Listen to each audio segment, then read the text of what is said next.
한번 이렇게 이야기를 해보고 싶어요. 그들의 동료이기도 했으며 어떻게 보면 그들의 가장 큰 라이벌이기도 했고, 그러니까 조조와 유비는 평생에 견줘야 될 라이벌이었지만은 그들의 삶에 있어서 또 다른 라이벌들이 있었을 거잖아요. 근데 이런 사람들을 살펴보는 것도 상당히 재밌는 일인 것 같아요. 그래서 오늘은 그 두 명의 첫 번째 인물은 원소라는 사람이고 두 번째 사람은 유표라는 사람입니다. 자, 이 두 사람은 사실은 뭐 삼국지 만화나든지 삼국지 뭐 제가 청천왕로라는 만화도 얘기했고 뭐 여러 가지 뭐 삼국 전투기 고우영 선생님의 삼국지 이런 얘기도 많이 했고 이문열 선생님 얘기도 했는데 대부분 사실은 원소나 유표의 이야기는 굉장히 이제 조금 이게 조연으로 이렇게 넘어가는 듯이 치부가 될 때가 있어요. 원소 같은 경우는 뭐 우유부단하다, 결단력이 없다, 귀족 출신인데 뭐라고 얘기해야 되냐면은 굉장히 오만하고 이랬다 이렇게 얘기하고, 유표는 착하기만 하다 뭐 이렇게 표현을 하는 것 같은데 사실은 그건 이제 소설적인 영역에서의 느낌이라고 보셔야 될 것 같고, 사실 이 두 사람도 음흉하고 굉장히 간사하고 무서운 사람들이었다는 점이죠. 왜냐하면 거의 중국의 한 주는 웬만한 유럽의 뭐 공국이나 제후국 이럴 정도의 거대한 크기와 인구 수를, 백성들의 숫자를 가지고 있었기 때문에 거의 그 나라의 군주라고 봐야 되는 사람들이에요. 그러니까 이 사람들이 얼마나 음흉하고 조조나 유비만큼이나 어떤 책략이나 이런 것을 능하게 했는지에 대한 이제 일화를 좀 소개해드리자면은, 일단 원소 같은 경우는 젊었을 때 본인이 군사를 이끌어서 백성들의 마을을 습격해서 거기에 있는 백성들을 모두 도륙합니다. 그러니까 그 마을을 초토화시켜 버린 거예요. 왜? 누군가 산적이 내려와서 거기를 습격했다라고 공포심을 줘야 되기 때문에, 그 공포심을 주기 위해서 본인이 군사를 이끌고 가서 군사들한테 시켜서 그쪽 백성들을 모두 없애라고 이야기를 한 거예요. 그런 다음에 그 퍼포먼스를 통해서 환관들과 이런 탕류 세력들을 척살하려고 했던 것이죠. 이런 정도의 음흉한 인물이에요. 거기다가 어떻게 쇼맨십이 있냐면은, 일단 자신의 아마 아버지가 돌아가시고, 그리고 자신의 양어머니가 돌아가시자 6년상을 치른 그런 인물이거든요. 근데 원소는 사실은 귀족이라는 표현이 아니라 얼자라고 했어요. 그러니까 어떻게 보면은 첩의 자식도 아니고 노비의 자식인 거예요. 그 노비의 자식이기 때문에 원소 자체가 가지고 있는 그 열등감이라든지, 그런데 굉장히 용모는 빼어났다라고 하고요. 그러니까 조조보다 더 드라마틱한 사람이에요. 조조는 사실은 굉장히 편안하게 환관의 손자로서 편안하게 산 사람이에요. 그리고 본인이 꾀를 내서 아주 영악하게 출세가도를 오른 다음에 뭐 동탁 토벌군이나 이런 거를 퍼포먼스로 해서 본인이 성립시킨 사람이라면, 정말 원소라는 사람은 밑바닥에서부터 올라간 사람이다. 사실 이렇게 봐야 된다는 점에서 봤을 때 원소가 좀 더 입지전적인 인물이다라고 볼 수가 있는 것이죠. 하지만 그가 성취하는 방법 자체는 대단히 음흉하고 굉장히 무서워요. 우악스럽기도 하고, 그리고 퍼포먼스의 달인이고, 전혀 우유부단하고는 이게 맥이 잘 안 맞는 인물인데, 이 사람이 결과적으로 우유부단하고 표면적으로 될 수밖에 없었던 거는 조조라는 인물의 결단성과 빠른 스피드, 이런 점을 더 돋보이게 하기 위해서 이 사람은 우유부단한 귀족주의 빠가다 이렇게밖에 묘사가 될 수밖에 없었던 거죠. 자, 그러면은 도대체 원소에 어떤 점이 부족했길래 조조에게 질 수밖에 없었느냐, 이 점을 들어야 될 것 같은데, 이런 종류의 사람들은 이렇게 그러니까 원소 같은 종류의 사람들은 힘을 분산시키는 방법을 잘 알아요. 저는 그게 일단은 첫 번째 원소의 장점이자 패착이라고 보는데, 힘을 한 대로 모으는 것이 아니라 그것을 프로파간다나 어떤 정치적인 구호나 이런 정치적인 선전으로 분열을 시키는 데 능해요. 그리고 그 분열된 틈에서 약점을 잡아낸 다음에 본인이 거기서 권력을 쟁취하는 방법을 굉장히 많이 취하는 게 사실은 원소의 방법이었거든요.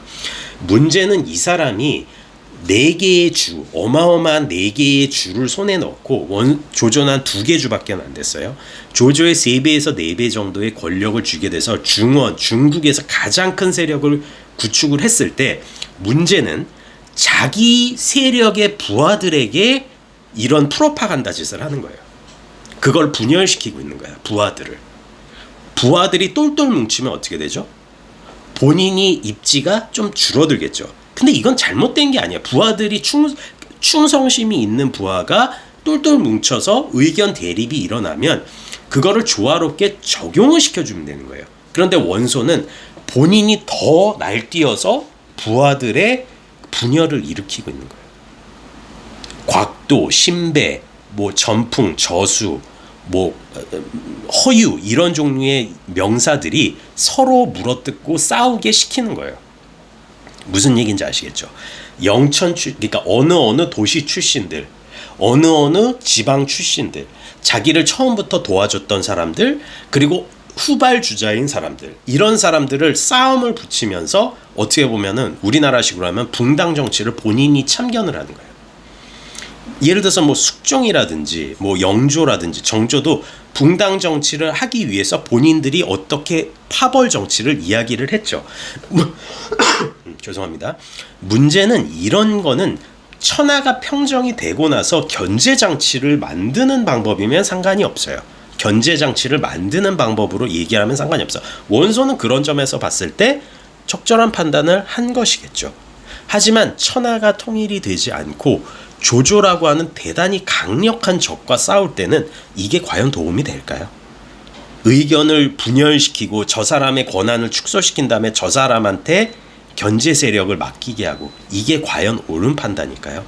두 번째는 후사를 정확하게 정하지 않았죠. 이런 것도 사실은 원소의 패착 중에 하나겠죠. 여러 가지 힘의 균형을 맞추기 위해서 이 사람은 큰아들에게도 어떤 권한, 셋째 아들에게도 어떤 권한, 그리고 결과적으로는 셋째 아들한테 물려주는 선택을 하고요. 그럼 큰아들은 가만히 있겠냐고. 그리고 당연히 신하들은 사분오열로 원소의 그 프로파간다로 분열이 되어 있는 상태인데 이게 융합이 되겠냐고요. 이런 종류의 통치는 천하가 완성이 돼도 위험한 것인데, 천하가 완성이 되기 전에, 통일이 되기 전에 조조와의 결전을 앞두고 이런 패착을 벌인 거예요. 두 번째는 앞서서도 말씀드렸지만 원소의 견제장치에 대한 것, 분열을 일으켜서 그것을 아우르는 것은 옳은 방법이라고 볼 수가 있겠죠. 하지만 이것이 전시의 비상사태일 때는 과연 이게 옳은 것일까요? 누구의 권한은 누구의 권한, 누구의 권한은 누구의 권한, 이걸 침범하지 않고 자유롭게 말하면서 그 말하는 동시에 군주가 그것을 명확하게 심판 역할만 하면 되는 것인데, 원소는 계속해서 누구 편을 들어주고 빠졌다가 누구 편을 들어주고 빠졌다가 이런 방식을 계속해서 취한 거예요. 마치 본인이 동탁에게 들이댔을 때처럼, 아니면은 그런 환관을 척설하기 전에 쇼맨십을 하는 방법처럼. 이러니까 부하들이 원소 자체를 믿지를 못하게 되는 사태가 벌어지게 되는 것이죠. 자, 이게 사실은 결정적으로 원소가 빼어난 영웅의 기질을 가지고 있었음에도 불구하고 조조에게 질 수밖에 없었던 원인이라고 저는 파악을 하고 있습니다. 자, 그래서 하나의 거대한 삼국지 체계가 위나라를 형성시키는 하나의 계기가 원소의 몰락을 통해서 마련이 되는 것이죠. 자, 그럼 두 번째 조연, 유표 얘기를 해보겠습니다. 이 사람도 사실은 굉장히 선한 인물로 묘사가 많이 되는 것 같은데, 사실은 정사 삼국지나 이렇게 원전을 보면 이 사람은 그냥 한나라 황실에서 그냥 역적으로 취급을 했어요. 왜냐하면은 첫 번째는 황제의 복장을 했다라고 하고, 벌써 이거부터가 그냥 원술 같은 케이스가 오히려 순진해요. 나는 황제다 이러는데, 사실 유장의 아버지였던 유원, 총나라 땅에 군림했던, 그리고 형주의 유표는 본인들이 유씨기도 하고 음흉하게 황제 복장을 은밀하게 입기도 하고, 황제가 하늘에 올리는 제사, 봉선 의식을 하기도 하고, 이런 짓거리를 하거든요. 당연히 이건 중앙조정에서 조조가 화내기 전에 이미 그쪽 헌제가 굉장히 화를 내는 일이 되겠죠. 그러니까 이런 짓거리들이 사실은 조조한테 계속해서 명분을 주는 거예요. 그러면은 도대체 이 유표라고 하는 인물은 어떤 인물인가? 일단 형주에서 난 사람은 아니겠죠. 형주가 굉장히 비옥한 땅이고 굉장히 전란에 휩쓸리지 않은 땅이긴 하지만은 형주라는 땅 자체가 중앙에서는 좀 먼 곳에 있겠죠. 그렇기 때문에 중앙에서 파견된 관리였어요. 유표는. 그러니까 황실이면서 존경받는 관리였다. 자, 그런데 어떻게 여기서 군림하게 됐느냐. 그러니까 유표의 일화는 이건데 도착했어요.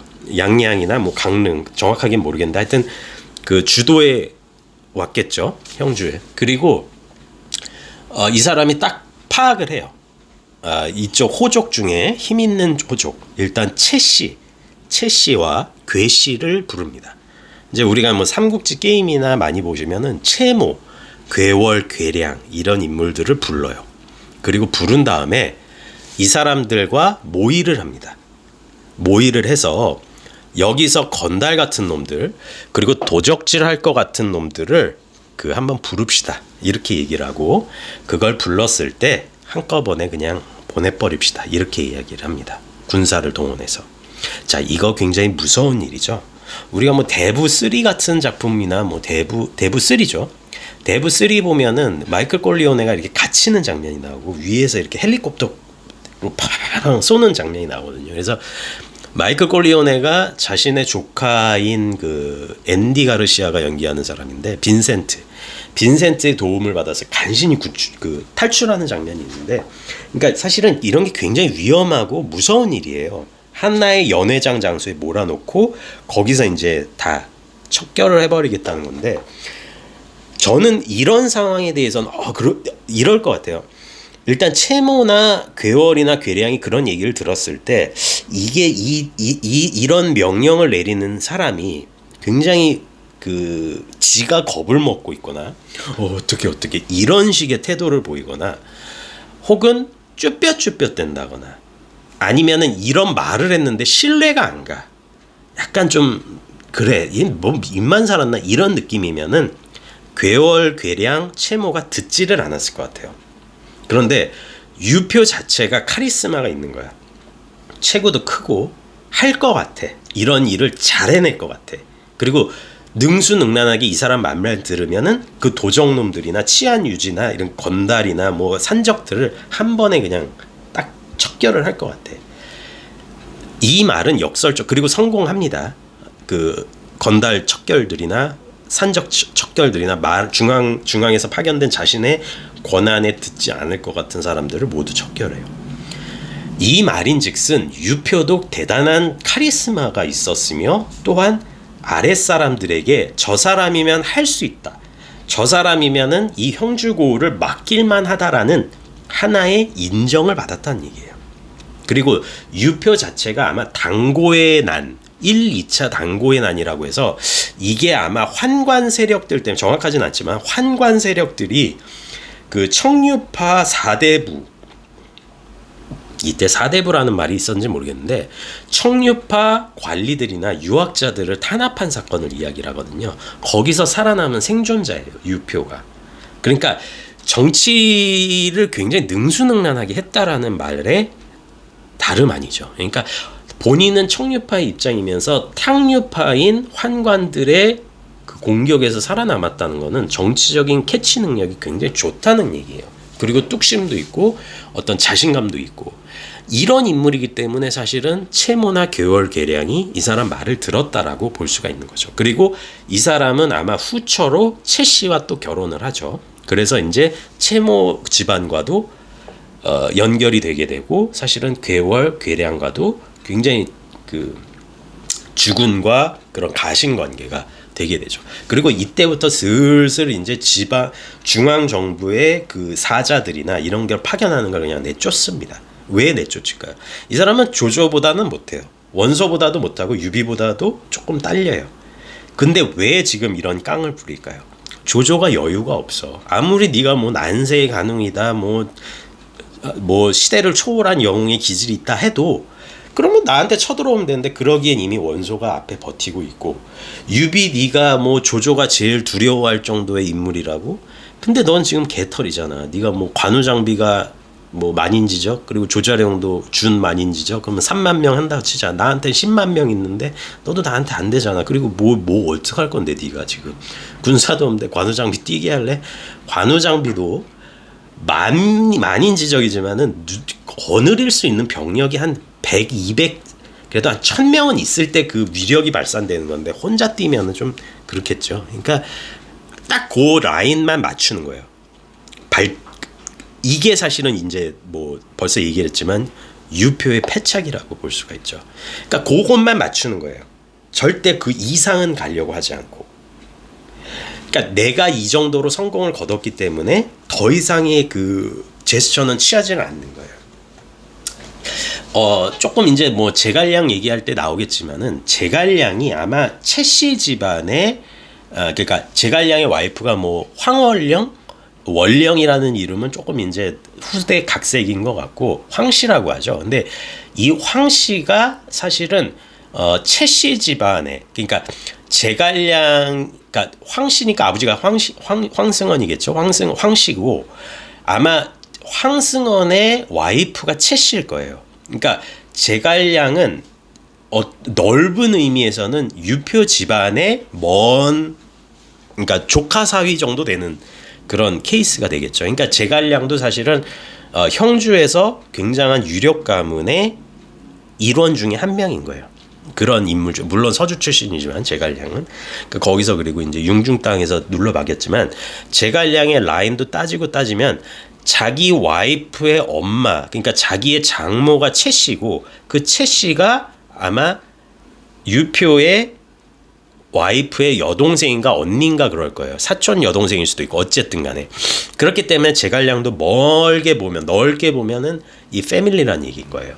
그런데 이 제갈량이 어떤 얘기까지 하느냐, 유표는 너무 늙었다, 그리고 더 이상은 발전 사항이 없다, 그러니까 유비님 당신이 그냥 여기를 취하시면 된다라는 얘기까지가 나와요.